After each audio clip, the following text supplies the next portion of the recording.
भारतीय राष्ट्रीय चळवळीचा इतिहास आणि या भारतीय राष्ट्रीय चळवळीच्या इतिहासामध्ये आज आपल्याला भारतीय राष्ट्रवादाची चर्चा करायची आहे।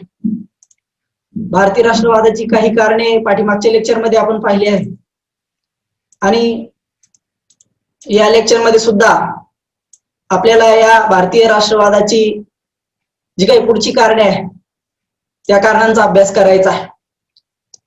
तर मागच्या काही टॉपिक मध्ये आपण म्हटलो होतो भारतीय राष्ट्रवाद हा कोणी एका कारणामुळे विकसित झालेला नाही, तर त्या पाठीमागे अनंत कारणे होती आणि या अनंत कारणाची चर्चा जी पाठीमागच्या लेक्चर मध्ये आपण केली त्यामध्ये असं म्हटलं होतं ब्रिटिशांचे जे काही सामाजिक आणि धार्मिक सुधारणावादी धोरण होते, या धार्मिक आणि सामाजिक सुधारणावादी धोरणांचा परिणाम म्हणून सुद्धा त्या कालखंडामध्ये राष्ट्रवाद भारतीय लोकांमध्ये घडून आला, भारतीय लोकांमध्ये राष्ट्रवादाची रुजवणूक झाली।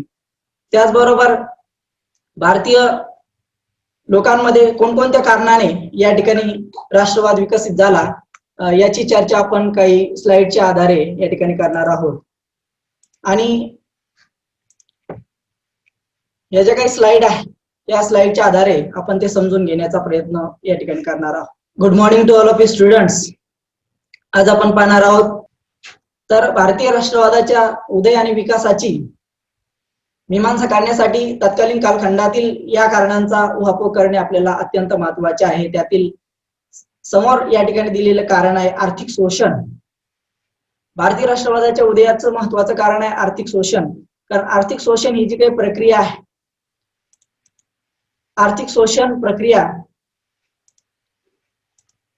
समजून घेण्यासाठी किंवा आर्थिक शोषणाची जी काही प्रक्रिया आहे हिला आपण व्यवस्थित समजून घेण्यासाठी आपल्याला भारतातील राष्ट्रवादाच्या उदय आणि विकासाची कारणे ही या ठिकाणी स्पष्ट करावी लागेल। आणि म्हणून आजच्या लेक्चर मधील भारतीय राष्ट्रवादाच्या उदय आणि विकासाचं पहिले कारण आहे आर्थिक शोषण। आणि या आर्थिक शोषणाविषयी आपल्याला माहिती घ्यायची असल्यास असं म्हणावं लागेल की मध्ययुगीन कालखंडामध्ये आणि मध्ययुगीन कालखंडाच्या पूर्वी भारताची आयात या ठिकाणी कमी होती आणि निर्यात फार जास्त प्रमाणावर होती। आयात आणि निर्यात यांचं बॅलन्स या ठिकाणी अर्थव्यवस्था स्थिर ठेवतं, मात्र निर्यात जास्त असल्यास कोणत्याही देशाच्या अर्थव्यवस्थेला या ठिकाणी फायदा होत असतो। आणि म्हणून भारतीय राष्ट्रवादाच्या उदय आणि विकासाच्या कारणामध्ये आर्थिक शोषण हे या ठिकाणी कशा पद्धतीने कारण झालं ते आपण बघणार आहोत। ब्रिटिश आल्यानंतरच्या कालखंडामध्ये मात्र भारतीय लोकांची जी काही निर्यात आहे ती या ठिकाणी कमी झाली आणि निर्यात कमी झाल्यामुळे प्रचंड प्रमाणात नफा हा भारतीय लोकांना न मिळता ब्रिटिश लोकांना मिळू लागला, कारण भारतीय लोकांची निर्यात कमी झाली आणि ब्रिटिश लोकांची निर्यात जी आहे ती मोठ्या प्रमाणात वाढली। म्हणजेच त्यांनी भारतामध्ये प्रचंड प्रमाणात माल आयात करून जास्तीत जास्त नफा कमवण्याचा या ठिकाणी उद्देश समोर ठेवला आणि तो पूर्ण करण्यासाठी अनेक येनकेन मार्गाचा वापर या ठिकाणी त्यांनी केला। त्यामुळे भारतीय शेतीचं व्यापारीकरण करण्याचा त्यांनी प्रयत्न केला आणि भारतीय शेतीचं व्यापारीकरणाच्या माध्यमातून सुद्धा इथल्या शेतकऱ्याला चांगल्याच पद्धतीने नाळविण्याचा प्रयत्न सुद्धा त्यांच्या माध्यमातून या ठिकाणी झाला होता। त्यामुळे भारतीय शेतमजुरांचं प्रचंड प्रमाणात शोषण या शेतीच्या व्यापारीकरणाच्या धोरणामध्ये झालं। शिवाय अनौद्योगिकरणाच्या धोरणामुळे सुद्धा प्रचंड प्रमाणात शोषण झालेले जे काही कारागीर आहे ते बेकार होऊन ग्रामीण भागामध्ये मोठ्या प्रमाणात जाऊ लागले आणि त्यांची संख्या प्रचंड प्रमाणात वाढली। याच उलट जर आपण परिस्थिती पाहिली तर इंग्लंडमध्ये नवनवीन कारखान्यांचा विकास झाला, कापड गिरण्यांचा विकास झाला, भारतातील कापड व्यवसाय पूर्णपणे बसला आणि इंग्लंड मधील कापड व्यवसाय हा या ठिकाणी विकसित होऊ लागला। या सगळ्यांचा परिणाम म्हणून या ठिकाणी ब्रिटिशांची अर्थव्यवस्था मजबूत होत गेली आणि भारतीय लोकांचं प्रचंड प्रमाणात शोषण या ठिकाणी झालं। तर जमीन महसूल आणि अन्य करांच्या रूपाने ब्रिटिश सरकारला त्या कालखंडामध्ये प्रचंड प्रमाणात संपत्ती मिळायची आणि त्या संपत्तीच्या जोरावरती आपलं साम्राज्य निर्माण करण्याचं काम त्या कालखंडामध्ये ब्रिटिशांनी केलं। कार्ल मार्क्स याने 1853 ला एक लेख लिहिला आणि त्याच्यामध्ये या ठिकाणी वसाहतवादाचा भारतावरती कसा परिणाम या ठिकाणी झाला हे स्पष्ट त्याने आपल्या लेखामध्ये केलं। दादाभाई नौरोजी यांनी आपल्या भाषणातून आणि लिखाणातून आर्थिक शोषणाचा सिद्धांत मांडण्याचा प्रयत्न केला। दादाभाई नौरोजी यांनी poverty and un British rule in India नावाचा एक ग्रंथ लिहिला आणि या ग्रंथाच्या माध्यमातून भारताची प्लंडरिंग किंवा भारताची लूट कशा पद्धतीने होत आहे हे आपल्या सिद्धांताच्या माध्यमातून यथायोग्य पुरावे देऊन या ठिकाणी स्पष्ट केलं आहे. त्याचबरोबर विल्यम डिग्बी किंवा इतर लोकांनी सुद्धा या आर्थिक शोषणाची चर्चा केलेली आहे. सांगण्याचं तात्पर्य एक आहे की ब्रिटिशांनी केलेल्या आर्थिक शोषणाचा परिणाम म्हणून भारतीय लोकांच्या ही गोष्ट लक्षात आली की ब्रिटिश लोक भारतीय लोकांचे कशा पद्धतीने शोषण करत आहेत आणि म्हणून शोषण करणारे राज्यकर्ते आपल्याला नकोय. त्याच तुलनेने आपल्याला या ठिकाणी भारतीय लोकांचे कल्याण करणारे शासन या ठिकाणी हवे आहे आणि भारतीय लोकांचे कल्याण करणारे शासन या ठिकाणी आपल्याला जर पाहिजे असेल तर आपण त्यासाठी आपल्या लोकांमध्ये राष्ट्रवाद या ठिकाणी निर्माण करणं अत्यंत महत्वाचं आहे. राष्ट्रवादाशिवाय आपल्या देशाला या ठिकाणी स्वातंत्र्य मिळणार नाही. आपले विचार मांडण्याचं स्वातंत्र्य, आपल्याला जगण्याचं स्वातंत्र्य किंवा आपल्या देशाचा विकास करण्याचं स्वातंत्र्य आपल्याला मिळणार नाही. आणि म्हणून त्या कालखंडामध्ये ब्रिटिशांनी केलेलं आर्थिक शोषण हे एका अर्थाने भारतीय लोकांसाठी उपयुक्त ठरला आणि भारतीय लोकांमध्ये त्याच्या माध्यमातून राष्ट्रवाद या ठिकाणी विकसित झाला. त्याचबरोबर ब्रिटिशांच्या येण्याने भारतीय लोकांमध्ये राष्ट्रवाद निर्माण होण्याचं दुसरं कारण आहे ब्रिटिशांचे वंश द्वेषाचे धोरण. हा मुद्दा समजून घेत असताना आपल्याला अशा काही गोष्टी लक्षात घ्याव्या लागतील की ब्रिटिश राज्यकर्ते हे आपणा स्वतः सांस्कृतिक दृष्ट्या आणि वांशिक दृष्ट्या अत्यंत श्रेष्ठ समजत ब्रिटिश लोक हे या ठिकाणी पहिल्या वर्गाच्या डब्यातून म्हणजेच फर्स्ट क्लासच्या डब्यातून या ठिकाणी प्रवास करत असत. आणि त्याचबरोबर ब्रिटिश लोकांना भारतीय लोकांची न्यायदान पद्धती, भारतीय लोकांची प्रशासन व्यवस्था, भारतीय लोकांची ग्रंथ संपदा आणि भारतीय लोकांचं एकंदरीत ज्ञान आणि विज्ञान हे सुद्धा अपुरं वाटत असे. आणि म्हणून भारतीय लोकांना ब्रिटिश लोक हे हीन दृष्टीने या ठिकाणी पाहत, कमी प्रतीचे असणारे, कमी नॉलेज असणारे असे म्हणून या ठिकाणी भारतीय लोकांची वल्गना या ठिकाणी त्या कालखंडातील ब्रिटिश लोक करत असत. आणि असं करत असतानाच एक धोरण असं त्यांचं होतं की भारतीय लोक हे काळे आहेत आणि ब्रिटिश लोक हे गोरे आहेत आणि म्हणून गोरे हे सर्वश्रेष्ठ असतात, गोऱ्यांना सर्व या ठिकाणी अधिकार असतो.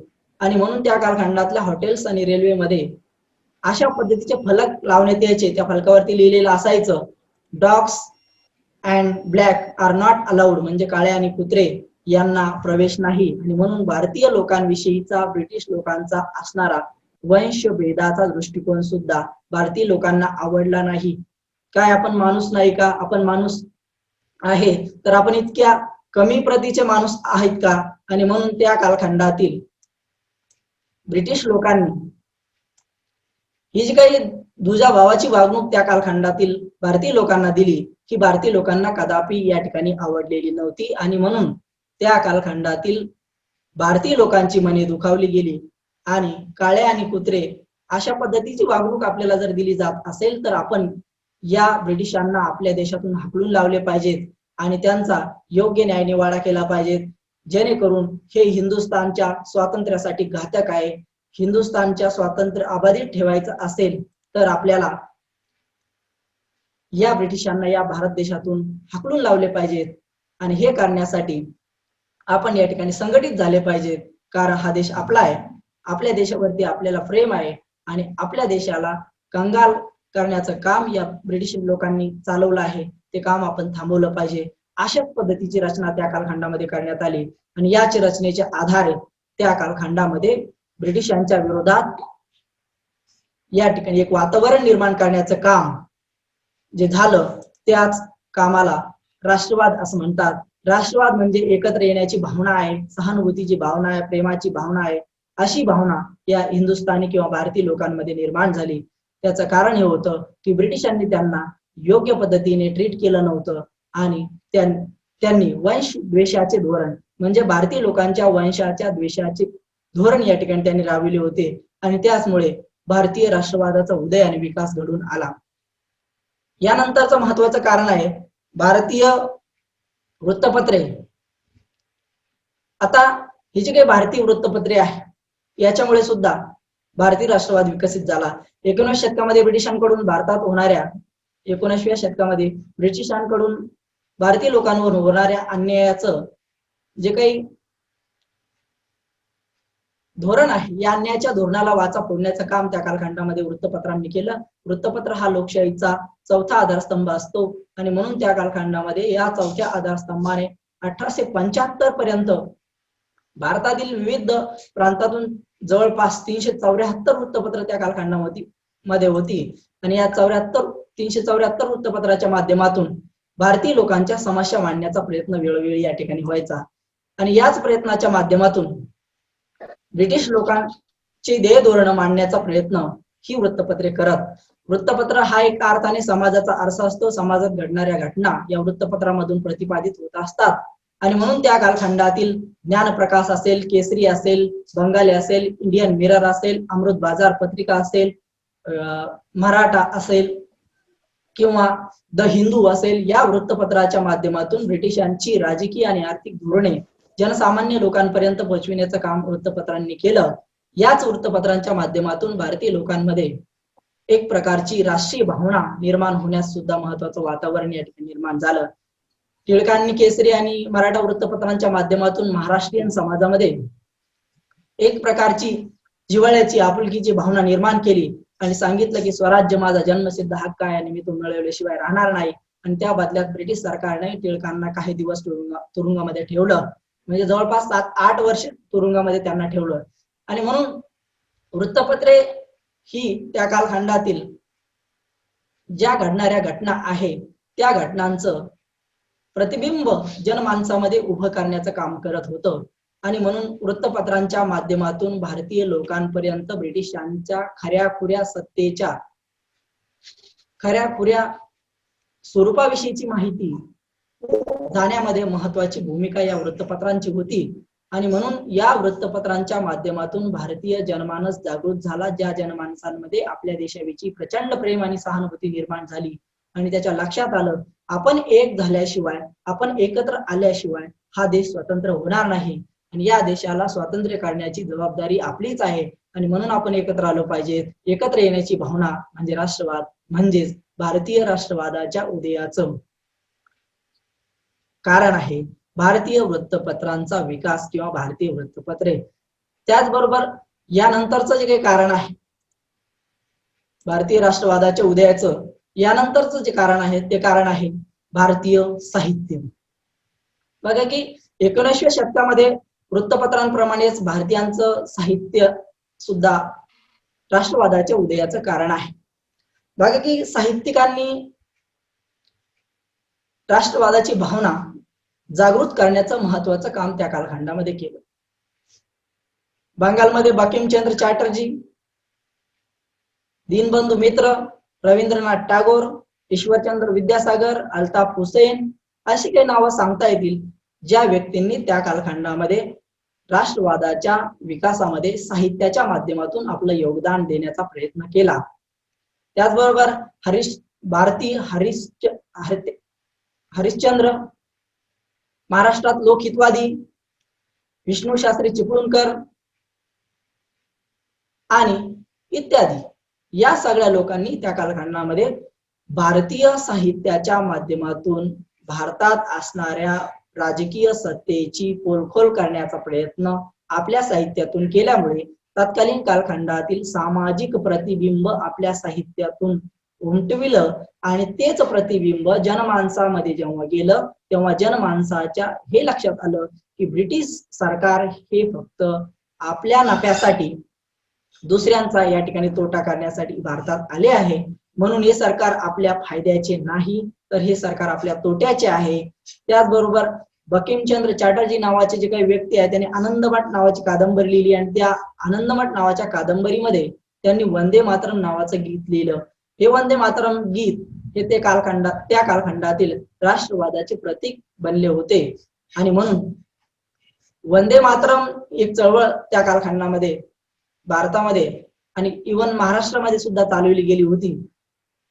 अशाच पद्धतीचे काही साहित्य आहे, हे साहित्य वाचल्यामुळे भारतीय लोकांमध्ये एक प्रकारची प्रेरणा निर्माण झाली आणि ही प्रेरणा होती की आपण या साहित्याच्या माध्यमातून एक जागरूक व्यक्ती तयार करण्याचं काम या साहित्याने केलं होतं आणि म्हणून हे जे काही त्या कालखंडातले ग्रंथ होते या ग्रंथांची प्रादेशिक भाषांमध्ये भाषांतरे त्या कालखंडामध्ये करण्यात आली आणि याच भाषांतराच्या माध्यमातून जे ज्ञान या ठिकाणी बंगालीमध्ये होतं ते आपल्या मराठीमध्ये, जे ज्ञान इंग्रजीमध्ये होतं ते ज्ञान मराठी किंवा हिंदी किंवा बंगाली भाषेमध्ये काढण्यात आलं आणि या सगळ्यांच्या साहित्यिक विकासाच्या प्रक्रियेमुळे प्राचीन भारताचा इतिहास आणि संस्कृती ही कशा पद्धतीची होती, जसं की आपण पाठीमागच्या मुद्द्यामध्ये पाहिलं की ब्रिटिश लोक श्रेष्ठ आणि भारतीय लोक हे कनिष्ठ.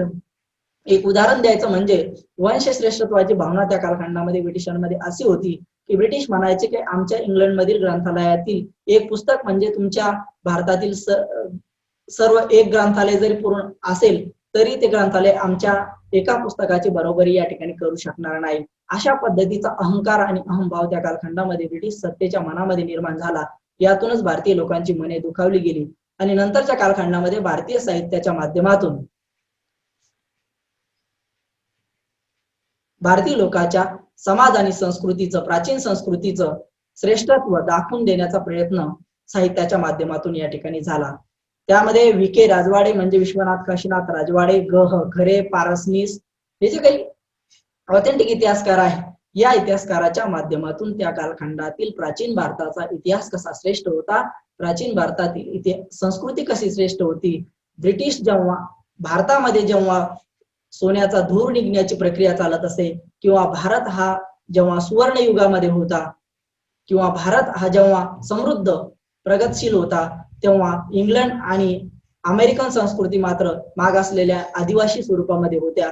हेच दाखवून देण्याचा या संशोधनाच्या माध्यमातून किंवा साहित्याच्या माध्यमातून प्रयत्न या ठिकाणी झाला आणि प्रस्तुत साहित्यकारांच्या साहित्याने राष्ट्रवादाच्या प्रसाराचं महत्वाचं काम या ठिकाणी केलं आणि भारतातील सर्वच प्रादेशिक भाषांमधून राष्ट्रप्रेम जागृत करणारं साहित्य निर्माण झाल्यामुळे सुद्धा भारतीय लोकांच्या मनामध्ये कुठेतरी ही जाणीव निर्माण झाली की भारतीय राष्ट्रवाद हा आपल्यामध्ये या ठिकाणी विकसित झाला पाहिजे. म्हणजेच काय तर भारतीय साहित्यानं भारतीय राष्ट्रवाद विकसित केला. म्हणून भारतीय राष्ट्रवादाचं कारण आहे भारतीय साहित्य. पुढचं भारतीय राष्ट्रवादाचं महत्वाचं कारण आहे प्लेग आणि दुष्काळांकडे दुर्लक्ष. बघा की ब्रिटिश राजवटीमध्ये कोणतंही सरकार असो, सरकारची जबाबदारी असते जनतेचं कल्याण करणे आणि जनतेचं कल्याण करणे ही सरकारची जबाबदारी असेल तर सरकारने ती जबाबदारी पूर्ण करायला हवी. मात्र ब्रिटिश राजवटीमध्ये प्लेग आणि दुष्काळाने वारंवार थैमान घातले होते. 1878, 1889, 1892, 96, 99 आणि 1900 या तारखा लक्षात ठेवण्याची आवश्यकता नाही. मात्र असे जे काही वर्ष आहे या वर्षी भीषण दुष्काळ पडला होता आणि 1897 नंतरच्या कालखंडामध्ये प्लेगच्या साथीने लक्षावधी लोक या ठिकाणी मृत्युमुखी पडत. एकीकडे प्रचंड प्रमाणात दुष्काळ आहे, दुसरीकडे निसर्गावर आधारित शेती आहे, त्याचबरोबर यामध्ये भर पडली प्लेगच्या साथीची आणि यामुळे तत्कालीन कालखंडातील लॉर्ड लिटनच्या कालखंडामध्ये प्लेग आणि दुष्काळ या दोनही गोष्टींनी भारतीय लोकांना प्रचंड प्रमाणात हानी सहन करायला भाग पाडलं आणि म्हणून ही जी काही प्लेगची साथ होती या प्लेगच्या साथीच्या दरम्यान ब्रिटिश सरकारची जी धोरणं होती ती असंवेदनशील स्वरूपाची होती.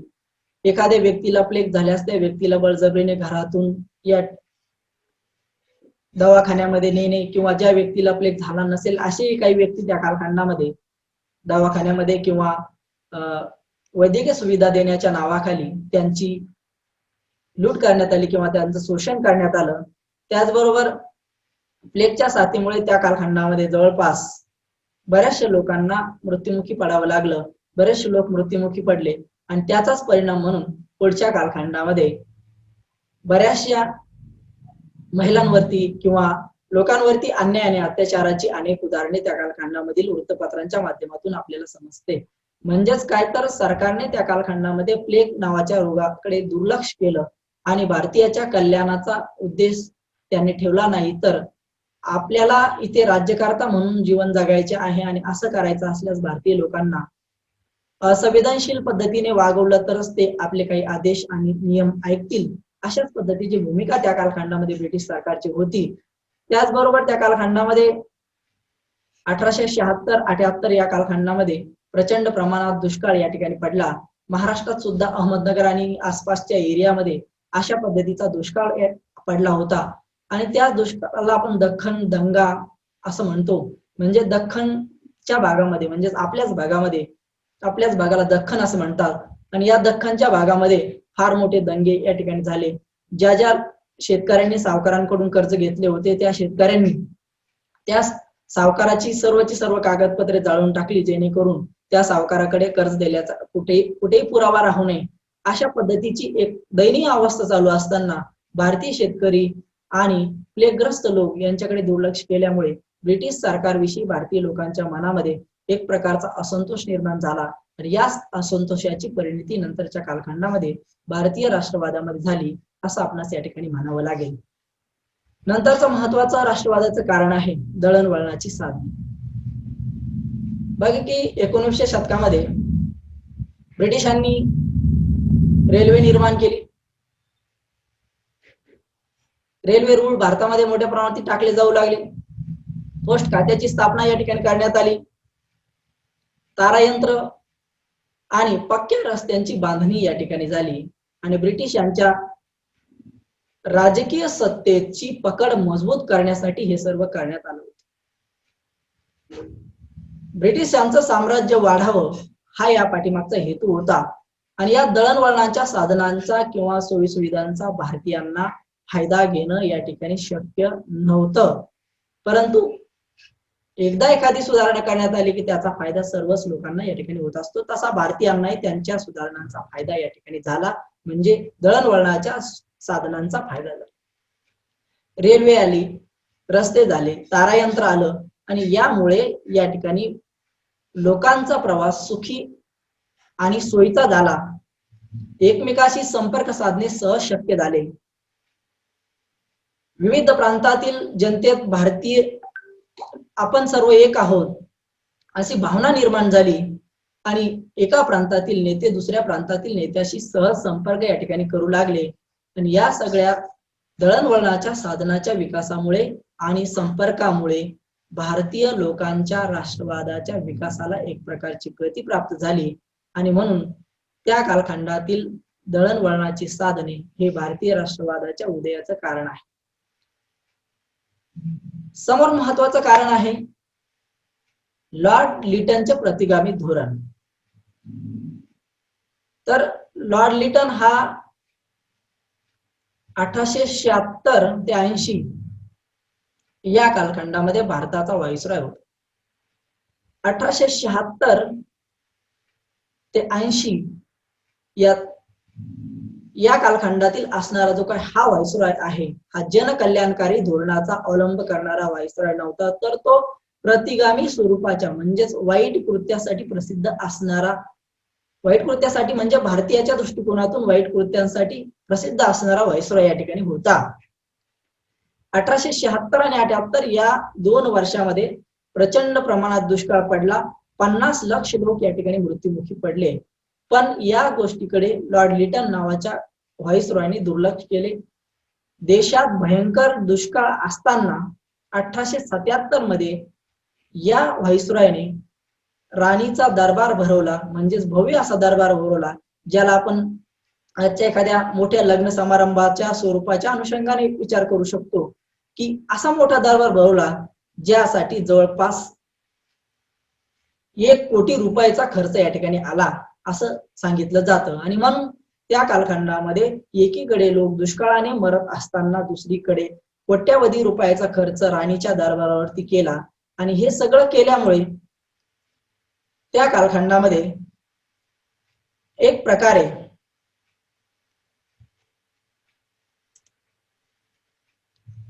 भारतीय लोकांच्या मनामध्ये ही गोष्ट ठासून भरली की आपल्या मागण्यांकडे, आपल्या गरजांकडे ब्रिटिश सरकार जाणून बुजून या ठिकाणी कानाडोळा करत आहे. आणि म्हणून ब्रिटिश सरकारच्या या व्हाईसरॉय विषयी म्हणजेच लॉर्ड लिटन विषयी भारतीय लोकांच्या मनामध्ये कटुता निर्माण झाली.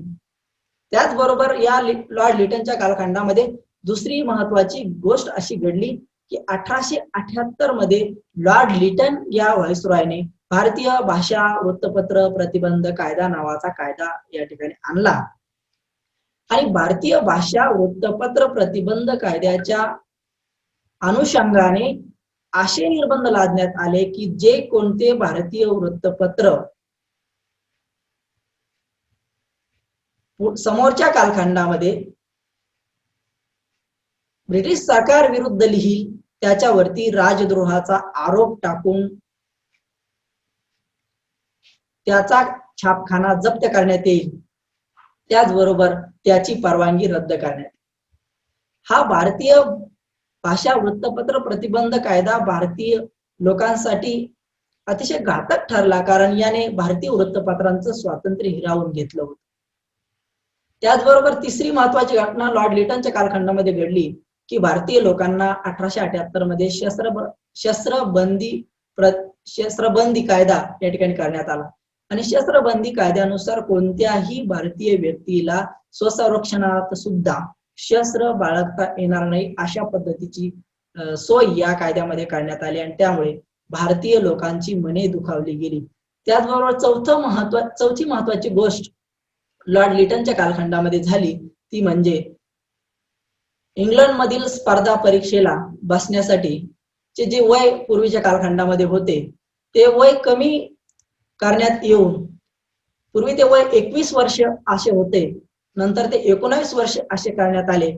सांगण्याचं तात्पर्य एक आहे की पूर्वीच्या कालखंडामध्ये जी काही सिव्हिल सर्व्हिस नावाची परीक्षा, ज्याला आपण आज UPSC MPSC परीक्षांसारखं समजू शकतो, आणि म्हणून सनदी सेवेमध्ये असणारी जी काही UPSC ची परीक्षा आहे त्या UPSCच्या परीक्षेचं किंवा सिव्हिल सर्व्हिसच्या परीक्षेचं वय 21 वरून 19 केलं. 19 वर्षाच्या व्यक्तीला इंग्लंडमध्ये जाणं, तिथे इंग्रजी आणि इतर भाषांमध्ये पेपर देणं ही फार अवघड गोष्ट होती, कारण 19 वर्ष वय हे फार कमी या ठिकाणी असतं. आणि इतक्या कमी वयामध्ये जहाजामध्ये किंवा इतर देशामध्ये जाणं, जहाजामध्ये बसून इतर देशामध्ये जाणं, प्रवास करणं आणि या प्रवासानंतरच्या कालखंडामध्ये पुढे जाऊन परीक्षा देणं, तीही परीक्षा इंग्रजी भाषेतून देणं, तीही ब्रिटिशांनी काढलेल्या प्रश्नपत्रिकेवरती देणं भारतीय लोकांना अत्यंत कठीण वाटू लागलं. आणि म्हणून लिटनच्या कालखंडामध्ये जी धोरणे या ठिकाणी ब्रिटिश सरकारने घेतली, म्हणजेच लिटनने घेतली, त्या सर्व घटनांचा वाईट परिणाम भारतीय लोकांच्या शैक्षणिक धोरणावर, भारतीय लोकांच्या सामाजिक आणि राजकीय धोरणांवरती पडल्यामुळे ब्रिटिश सरकारच्या लॉर्ड लिटनची ही जे काही धोरण आहे भारतीय लोकांना प्रतिगामी स्वरूपाचं वाटलं आणि भारतीय लोकांना मुद्दामहून कमकुवत करण्याचा हा प्रयत्न आहे असं पटून त्या कालखंडातील उच्च शिक्षित असणाऱ्या लोकांनी, मध्यमवर्गीय असणाऱ्या लोकांनी, शिकलेल्या लोकांनी लोकांना पटवून दिलं. आणि याचाच परिणाम म्हणून पुढच्या कालखंडामध्ये भारतीय लोकांमध्ये ब्रिटिश लोकांविषयी प्रचंड प्रमाणात असंतोष निर्माण झाला. आणि याचाच परिणाम म्हणून पुढच्या कालखंडामध्ये ब्रिटिश सरकार हे आपल्या हितासाठी नाही तर ते आपल्या साठी अहितकारी आहे अशी भावना भारतीय लोकांमध्ये निर्माण होऊन त्यांच्यामध्ये भारतीय राष्ट्रवादाची रुजवणूक या ठिकाणी झाली. त्याचबरोबर नंतरचं महत्वाचं कारण जे आहे राष्ट्रवादाच्या उदयाची, अनेक अजून सुद्धा बरीचशी कारणं आहेत, परंतु त्यात काही महत्वाची कारणे सुद्धा आहेत. त्या महत्वाच्या कारणांपैकी एक कारण आहे की 1857च्या उठावापासून घेतलेली प्रेरणा, 1857च्या उठावापासून घेतलेली जी काही प्रेरणा आहे या प्रेरणेच्या आधारे सुद्धा राष्ट्रवाद विकसित झाला. तो कसा झाला तर हा स्वातंत्र्याचा उठाव ब्रिटिशांनी पाशवी बळाच्या आधारावरती मोडून काढला. 1857चा उठाव झाला आणि तो नंतर पाशवी बळावर म्हणजेच जबरदस्त शक्तीच्या आधारे, ब्रिटिश शक्तीच्या आधारे तो मोडून काढण्यात आला. आणि नंतरच्या कालखंडामध्ये या भारतीय राष्ट्रवादाच्या उदयामधील महत्वाची घटना असणाऱ्या 1857च्या उठावाला ब्रिटिश सरकारने जे मोडून काढलं, त्यानंतरच्या कालखंडामध्ये विविध साहित्यिकांनी 1857च्या उठावावरती आपल्या प्रतिक्रिया नोंदवत असताना काही साहित्य निर्माण केलं. त्यामध्ये विदा सावरकर, अशोक मेहता, पंडित नेहरू अशा लोकांनी आपापली ग्रंथ संपदा या ठिकाणी प्रसिद्ध केली. आणि त्यामध्ये विदा सावरकर यांनी 1857च्या उठावाला स्वातंत्र्याचा पहिला समर किंवा स्वातंत्र्याचा पहिला संग्राम असं म्हटलं. आणि नंतरच्या कालखंडामध्ये या उठावात भाग घेतलेले तात्या टोपे असेल, झाशीची राणी असेल, नानासाहेब पेशवे असेल, बहादूर शाह असेल, कुंवरसिंग असेल यांची जीवनचरित्रे या ठिकाणी लिहिण्यात आली. आणि यांच्या जीवनचरित्रांच्या माध्यमातून त्या कालखंडातील लोकांमध्ये भारतीय राष्ट्रवादाच्या विकासासाठी या सगळ्या लोकांच्या बलिदानाचा, या सगळ्या लोकांच्या कार्याचा उपयोग या ठिकाणी करून घेण्यात आला. आणि भारतीय लोकांमध्ये अशा विचाराची रुजवणूक करण्यात आली की ब्रिटिश लोक हे अत्याचारी, जुलूम करणारे, छळ करणारे आहेत. आणि म्हणून अत्याचारी, जुलमी, छळ करणाऱ्या लोकांना संपविण्यासाठी 1857चा उठाव करण्यात आला होता. आणि म्हणून 1857चा उठाव हा ब्रिटिश सरकारच्या उच्चाटनासाठी करण्यात आला होता. मात्र यात जास्तीत जास्त संघटना बांधणी करणं आवश्यक होतं. ती न झाल्यामुळे हा यशस्वी झाला. पुढच्या कालखंडामध्ये जर आपल्याला ब्रिटिश सरकारला आपल्या देशातून हाकलून लावायचं असेल तर अशाच पद्धतीचा उठाव किंवा बंड करण्याची आवश्यकता आहे.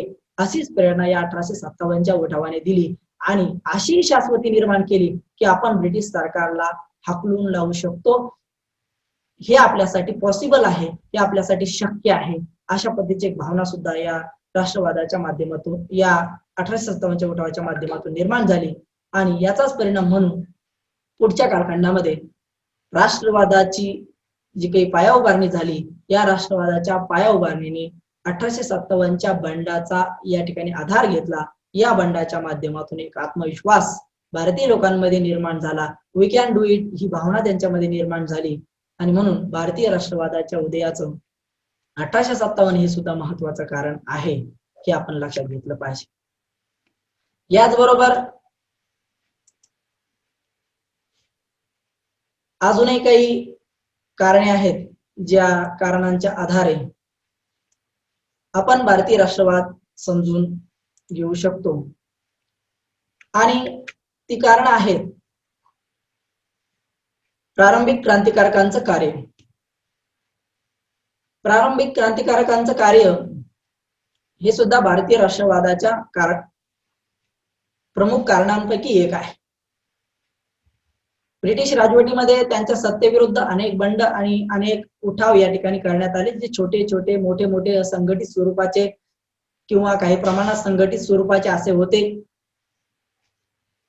प्लेगची साथ असेल, देशी उद्योगांचा ऱ्हास असेल, हस्तउद्योगांचा ऱ्हास असेल, दारिद्र्य असेल, उपासमार असेल, आर्थिक शोषण असेल, दडपशाही धोरणं असतील, अशी ही सगळी कारणं घेऊन जेव्हा जेव्हा प्रारंभिक कालखंडातील क्रांतिकारकांनी आपली क्रांती करण्याचा प्रयत्न केला, क्रांती म्हणजे बदल करण्याचा प्रयत्न केला, क्रांती म्हणजे रिव्हॉल्युशन म्हणजेच बदल या ठिकाणी जेव्हा करायचा असतो, तो बदल करण्यासाठी छोटी छोटी जी बंड झाली, त्यामध्ये रामोशांचं बंड, कोळ्यांचं बंड, भिल्लांचं बंड, त्याचबरोबर ओडिसा असेल, बिहार असेल किंवा इतर प्रांतामध्ये झालेली जी काही बंड आहे, या बंडाच्या माध्यमातून एक प्रारंभिक कालखंडातले छोटे छोटे क्रांतिकारक समोर आले.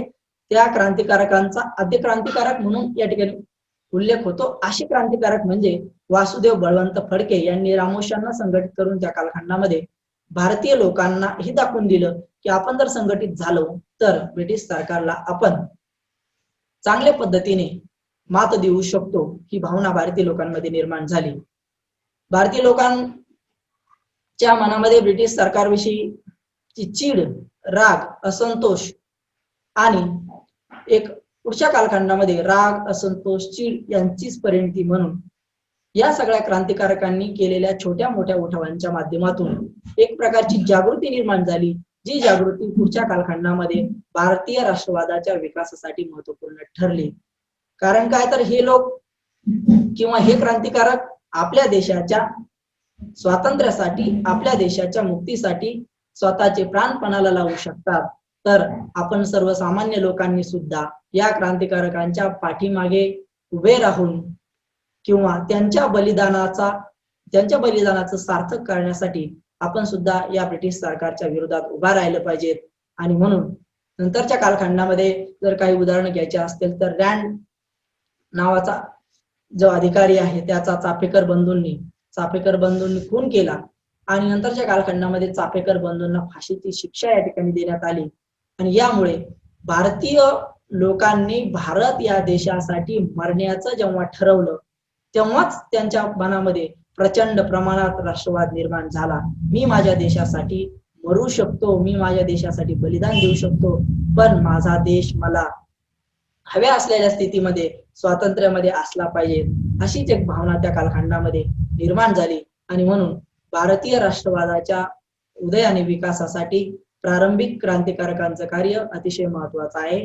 प्रारंभिक क्रांतिकारकांनी कार्य केलं नसतं तर लोक संघटित झाले नसते, एकत्रित आले नसते आणि त्यांच्यामध्ये राष्ट्रवादाची भावना सुद्धा विकसित झाली नसते.